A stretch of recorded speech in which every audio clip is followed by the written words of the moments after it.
আসসালামাইকুম রহমতুল্লাহি ওবারাকাতু। একটা বিষয় নিয়ে কথা বলতে আসলাম।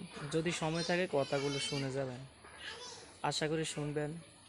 আমার বিশ্বাস একটা জিনিস কি, আমাদের বাংলাদেশে যা হইতাছে কম বেশ অনেকেই জানেন বা দেখতেছেন।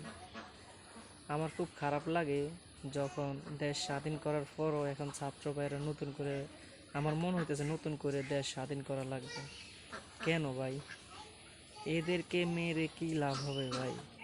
কেন আমাদের ছাত্র ভাইদের উপরে সরাসরি ফায়ার করা হইতাছে? কেন মারতাছে ছাত্র ভাই বোনকে? এইভাবে তো আর থাকা যায় না। আমার সিদ্ধান্ত আমি নিতেছি, আমি আমগো এলাকায় মোটামুটি আন্দোলন যাইতাছে, যতটুকু পারি নাইমা অন্তত শুডাউনে থাকার চেষ্টা করতেছি। আপনারাও চেষ্টা করবেন ছাত্র ভাইদের পাশে থাকার জন্য, ছাত্র ভাইদেরকে সাপোর্ট দেওয়ার জন্য। ছাত্র ভাইদেরকে একটু সহযোগিতা করুন, সফলতা আসবেই। আপনার দেশ স্বাধীন করার সময় অত অস্ত্র শস্ত্র আসছিল না, মানুষ লাঠি সোঁটা নিয়ে এই দেশ স্বাধীন করছে, এটা আপনারা কম বেশ জানেন।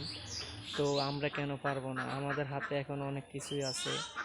এখন আমরা লড়াই করতে হবে, লড়াই করে আমরা নতুন করে দেশ স্বাধীন করতে হবে।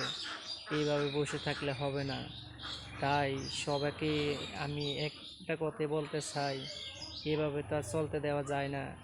ছাত্র ভাই আপনারও, আপনার বোনও, আপনার মেয়ে হইতে পারে, আপনার মানে যে কোনো সম্পর্কে যে কোনো কিছুই হইতে পারে। আপনি কিভাবে আপনার এই এমন গার্জিয়ান মানে আপনার ছোট ভাই বোন বা ছেলেদেরকে এইভাবে সাইরা রাখছেন? দেখেন না কিভাবে মায়েরা বস্তার ভিতরে